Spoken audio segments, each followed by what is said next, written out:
there's a lot still to be found as far as the biology of these guys go. And so I've been using it as a site for students to do thesis projects and such. Just as a basic thing here, you see this depression right here in the plastron, the lower part of the shell? That means it's a boy. So he can now fit on top of the shell of a female when they're mating. Females, on the other hand, have just a flat plastron. You can't really tell externally the sex of a gopher tortoise until it's hit maturity, and there's a latitudinal variation in when maturity is. So if you're looking at tortoises up in Georgia or Mississippi and Louisiana, it's about 20 years is when they sexually mature.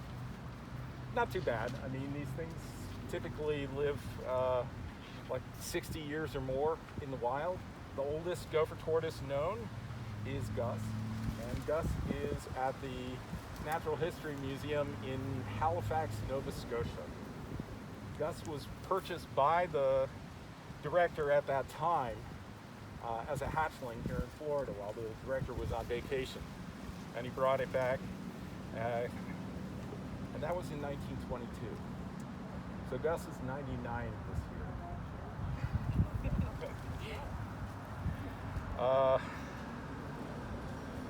So a lot of what I do is track the individuals. So I've got numbers over each leg so that no matter how they're turned in the burrows, I can generally figure out who's who.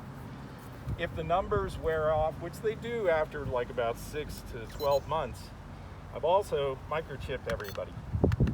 There we go. So I've got average microchips, just like what the vet puts in your cat or your dog to identify that individual if they get lost. So with the microchips, I've got more than 100 individuals on this site that are permanently marked, and I know who they are no matter what happens. With the numbers and with the individual recognition, I now know who's in what burrow and who's interacting with whom, and so on. So a lot more information gathered on just the basic ecology of these guys. Now down here, it's so warm in the winter, that they mature much faster. They can forage throughout the year. They don't have to like hibernate in their burrows as they do up in Georgia. So these guys around here mature at about 7 to 9 years old, as opposed to 20. And they also grow much bigger than some of the ones that we've seen in places further north. I mean, at 9 years old, I've had individuals that are like 17 pounds and 15, 16, 17 inches long. So these tortoises here represent the very far southern end of the range. There are some further in Palm Beach County. There's actually a colony at the Boca campus behind the stadium. And then there's also a couple colonies down in Miami-Dade, which is surprising given how fully developed that region is. But Zoo Miami, for instance, has a huge tract of pine rockland scrub habitat, and there's a whole colony of them there. And there's supposedly some over at the Miami Dolphins Stadium in a conservation area there, although I haven't checked those guys out. So they're considered an endangered species here in Florida, a threatened species in the state of Florida. And part of the reason for that is just simple loss of habitat. All the development that's been going on has been taking away space from them, and they're now to the point where 80% of the habitat they used to occupy is now developed. So that's a threshold for being able to list them. The state's very concerned about them, so any information that we generate actually helps the state in trying to manage them here and elsewhere. And so I started this project because of this guy. When I got hired back in 2000, they were working on a NSF grant to put research into the undergraduate curriculum. And one of the things that he did was he called me up after I'd been interviewed and all and said, hey, are you interested in working on gopher tortoises? Remember that? I don't. Yeah, you and Steph Fitchett were like talking to me about. Well, thanks for crediting me. That's the way it worked. I wish I hadn't remembered. So, anyway. It's a great topic, right? Absolutely. I mean, it wasn't my area of study. When I was interviewing down here, I was a marine biologist who worked on deep sea fish, which is not really close to working on gopher tortoises. But I took a look at them after they asked me if I'd be interested, and I was intrigued by all the things that they did, and so here I am, like 20 years later, working on gopher tortoises as a side gig, and the folks in the state who do gopher tortoise management think of me as some sort of semi-expert. So, the theses that have come out of here have been published in some cases as research papers, and we've got several others in the works. I've got projects I would like to do in the coming year or two. One of which is a complete resurvey of every individual on this site. This is our main study site, although there are individuals I know that have wandered to the ashtray in between the two lanes of Central Boulevard, and then over to Range 5 that way, and then there's a bunch of mine that have walked across the street to Range 6B over by the park. Is anybody here possibly interested in working with gopher tortoises? All right. You are, Alex? Yes, and I have a question actually really quickly. When you microchip them, so I know it's a really big needle with a microchip. Do you do it in the scale? No, actually what I do is I always microchip them here, just underneath the shell, and so I do it subdermally right there. Huh. And so I can just get the number right through the shell. Wow, that's really cool. And I was also wondering, do you mind if I take a picture of you with the tortoise for the vet school page? They're really I should tell you interested in it. also that the school wanted us to send out a photographer for us doing this in action. So this could be an action shot. Oh, yes, cute. A publicity shot. Nice. Okay, thank you. You're welcome. Send me that. I will. So anyway, you're a pre-vet? Yes. Okay.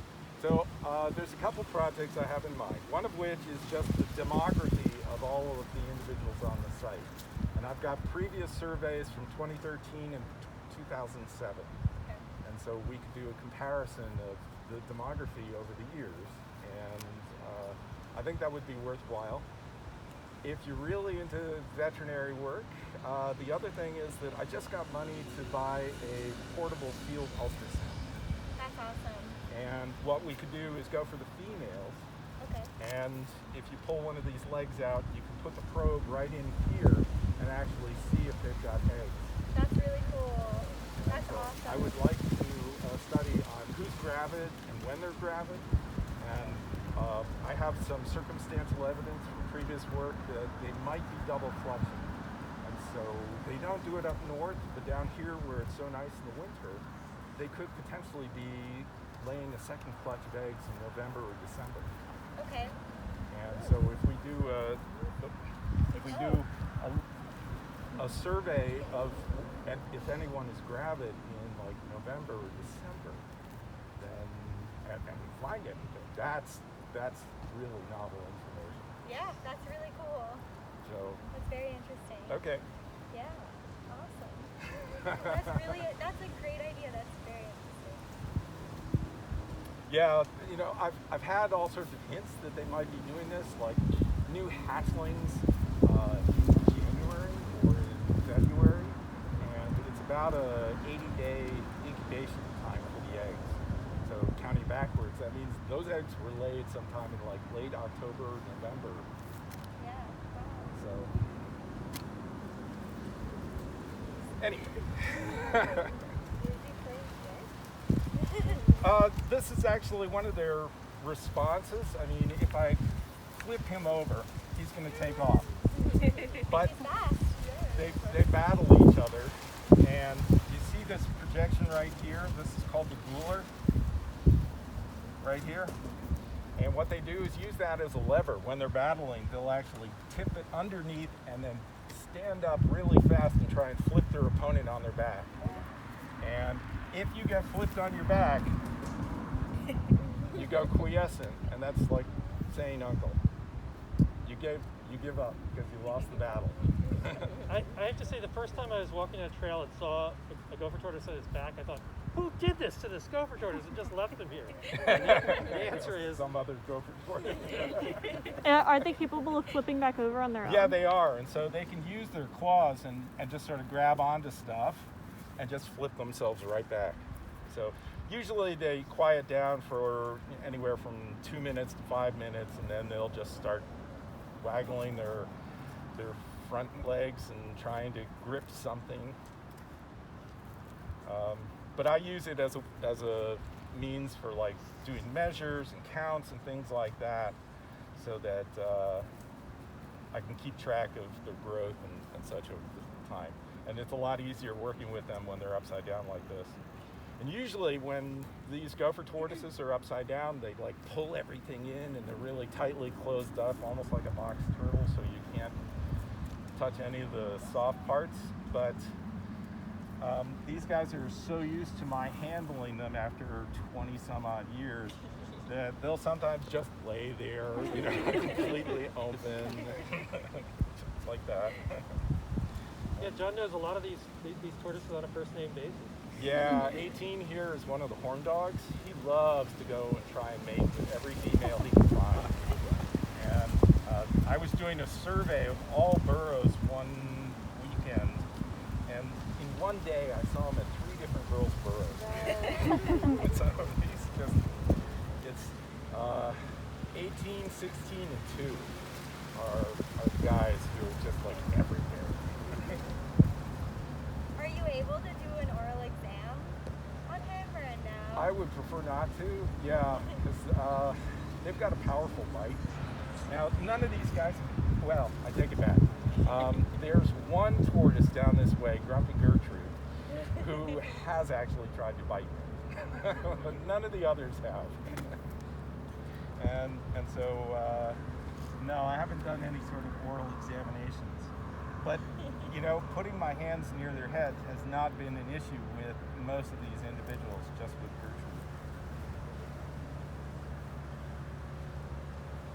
And, yeah, this is a response to potential predation events and such, as they'll poop and they'll pee. These are basically reptilian cows.